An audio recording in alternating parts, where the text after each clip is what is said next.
యేసునందు మనకు అనుగ్రహింపబడినదియు తర్వాత క్రీస్తు యేసును మన రక్షకుని ప్రత్యక్షత వలన బయలుపరచబడినదియునైనా తన కృపను బట్టి మనలను రక్షించి పరిశుద్ధమైన పిలుపుతో ఆయన మనలను పిలిచెను. ఎందుకు పరిశుద్ధమైన పిలుపుతో పిలిచాడంటే, నేను ప్రకటించే ఈ మహాదేవుడు ఈయన ఎవరై ఉన్నాడంటే పరిశుద్ధుడైన దేవుడై ఉన్నాడు.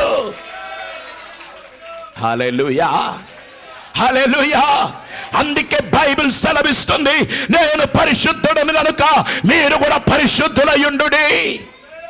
అందుకే అపోస్తులైన పౌలు భక్తుడు అంటున్నాడు, యేసు ఎవరై ఉన్నాడని హెబ్రీలో ఉండే క్రైస్తవ సంఘానికి ఉత్తరాన్ని రాస్తూ అంటున్నాడు, ఆయన ఎవరై ఉన్నాడు? పవిత్రుడును, నిర్దోషియు, నిష్కల్మషుడును, పాపులలో చేరక ప్రత్యేకింపబడిన వాడు. యేసు ఎవరంటే పరిశుద్ధుడైన వాడు. అందుకే పరిశుద్ధుడైన దేవుడు పాపి అయిన మనుష్యుణ్ణి ఆయన ఏం చేస్తున్నాడంటే పరిశుద్ధమైన పిలుపుతో ఆయన పిలుపుస్తూ ఉన్నాడన్నమాట. ఎంత శ్రేష్టమైన ఆధిక్యత దొరికిందండి. హల్లెలూయా. ఒక తిట్టుబోతూ, ఒక రోతగా బతికేవాడు, ఒక పనికిమాలినోడిని మనం ఎవరైనా పిలుస్తామా? దగ్గరికి రమ్మంటామా? హలో బాగున్నారా అని అడుగుతామా? మనకంటే దిగువ స్థాయిలో ఉన్న వ్యక్తిని పలకరించాలంటే మనకు ఒకంత కష్టం. మన స్థాయిని మనం చూసుకుంటాం. సాధ్యమైతే మనకంటే పెద్ద స్థాయి ఉన్న వారితో మమేకమవ్వాలని, లేకపోతే వారితో కలవాలని, వారితో జీవించాలని, వారితో సహవసించాలని ఆశపడతాం. దిగువ స్థాయిలో రోతగా దరిద్రంగా ఉన్న వ్యక్తి వైపు చూడటానికి కూడా ఇష్టపడం. అయితే మనం పాపలమై ఉండగానే ఈ పరిశుద్ధుడైన దేవుడు ఆయన పరిశుద్ధమైన పిలుపుని నీకు నాకు ఇచ్చాడు. అందుకే క్రైస్తవం అంటే ఇది మత మార్పిడి కాదండి. కొంతమంది అనుకుంటున్నారు క్రైస్తవం అంటే మత మార్పిడి అని. నో, క్రైస్తవం అంటే మత మార్పిడి కాదు, హృదయాన్ని మార్చేది. యేసు మతాన్ని మార్చడానికి రాలా, మత వ్యవస్థాపకుడుగా రాలా, మతాది నేతగా రాలా, మతాది వాదించటానికి రాలా. ఆయన మార్గమును చూపించటానికి వచ్చాడు లోకానికి. క్రైస్తవ్యం మతాన్ని ప్రబోధించటములా మార్గమయ్యున్న క్రీస్తుని గురించి చెప్తున్నాం.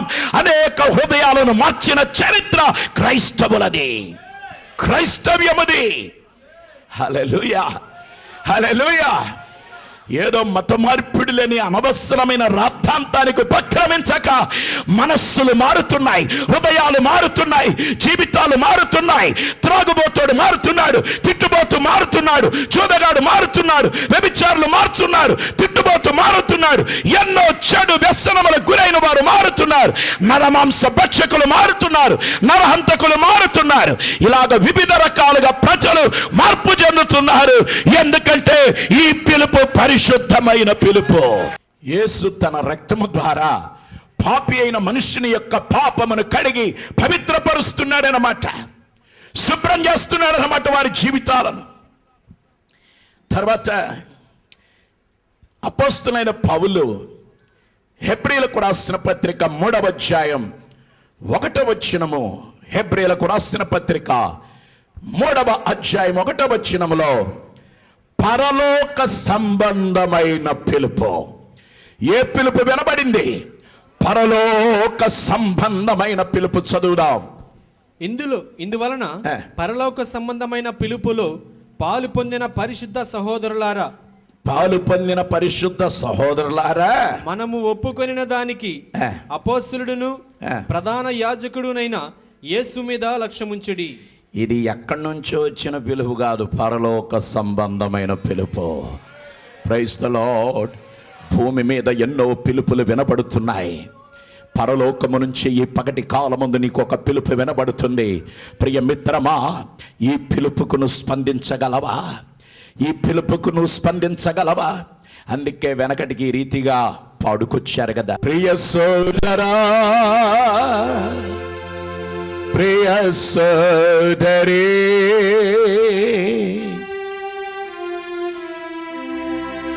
నీకిక తరుణమిదే నాయే, ప్రియ ప్రియ సోదరా, ప్రియ సోదరి, నీకిక తరుణమిదేనోయే.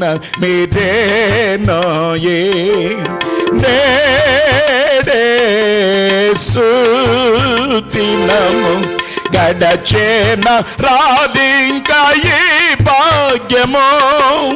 నేడే సుదినము గడచేన రాదింక ఈ భాగ్యము. అనయుడవై వినయుడవై నిరతము యేసుని కొలుపుమయా. అనయుడవై వినయుడవై నిరతము యేసుని కొలుపుమయా. ప్రియ సోదరా, ప్రియ సోదరి, నీకిక తరుణమిదేనోయే. ప్రియ సోదరా, ప్రియ సోదరి, నీకిక తరుణమిదేనోయే. నమ్మో యేసుని నెమ్మది నీకు కలుగునోయి. నమ్మో యేసుని నెమ్మది నీకు కలుగునోయి. భయమేలా ప్రియ సోదరా, జయము నీకు కలుగునోయి. భయమేలా ప్రియ సోదరా, జయము నీకు కలుగునోయి. ప్రియ సోదరా, ప్రియ సోదరి, నీకిక తరుణమిదేనోయే. ప్రియ సోదరా, ప్రియ సోదరి, నీకిక తరుణమిదేనోయే. జాగేమే చేయకు భోగంబులందల తగులుకొని. జాగేమే చేయకు భోగంబులందల తగులుకొని. బేర బేరను అరుగుమయా. నిరతము యేసుని కరుణగణ. బేర బేరను అరుగుమయా. నిరతము యేసుని కరుణగను. ప్రియ సోదరా, ప్రియ సోదరి, నీకిక తరుణమిదేనోయే. ప్రియ సోదరా, ప్రియ సోదరి, నీకిక తరుణమిదేనోయే.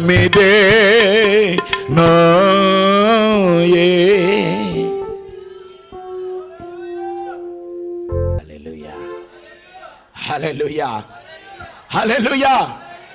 మానవుని దేవుడు పరలోక సంబంధమైన పిలుపుతో పిలుస్తున్నాడు. ఈ లోకములో ఎన్నెన్నో పిలుపులు వినబడుతున్నాయి. ఇవన్నీ తాత్కాలికంగా హక్కున చేర్చుకునే పిలుపులై ఉన్నాయి. ఈనాడు రాజకీయాలు పిలుస్తున్నాయి, మతాలు పిలుస్తున్నాయి, సిద్ధాంతాలు పిలుస్తున్నాయి, విప్లవాత్మకమైనవి అనేక కరపత్రములు పిలుస్తున్నాయి. ఉద్యోగాన్వేషణ కొరకై తిరుగులాడుచున్న నిరుద్యోగులను పిలుపులు పిలుస్తున్నారు. ఎన్నెన్నో పిలుపులు వినబడుతున్నాయి.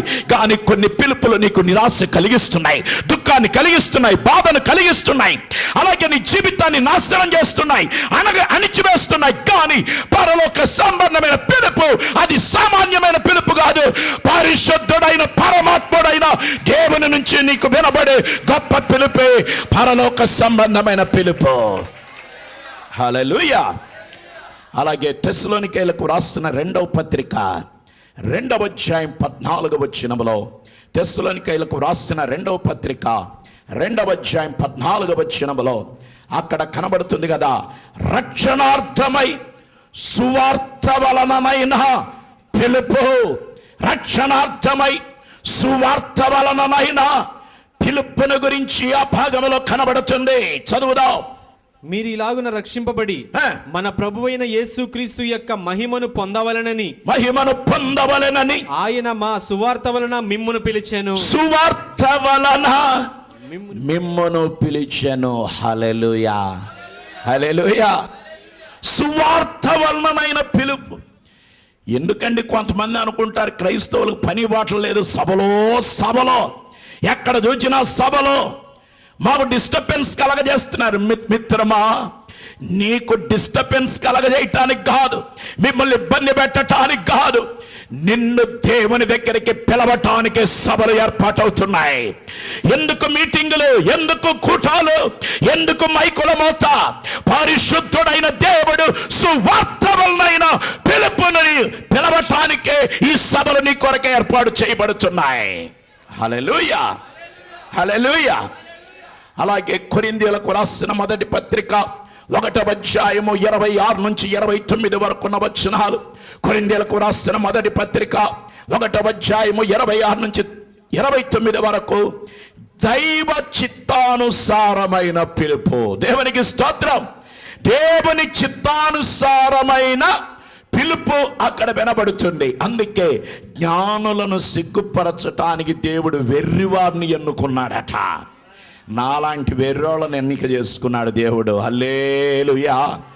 ఎక్కువ చదువు లేకపోయినా, పదవులు లేకపోయినా, హోదాలు లేకపోయినా, ఆస్తులు లేకపోయినా, అంతస్తులు లేకపోయినా, పొగడటానికి ఏమీ లేకపోయినా, ఆయన ఏం చేశాడంటే ఈ మహాదేవుడు ఇటువంటి నాబోట్లను పిలుచుకొని ప్రభునామ మహిమార్థమై నిలవబెట్టి వాడుకుంటున్నాడు.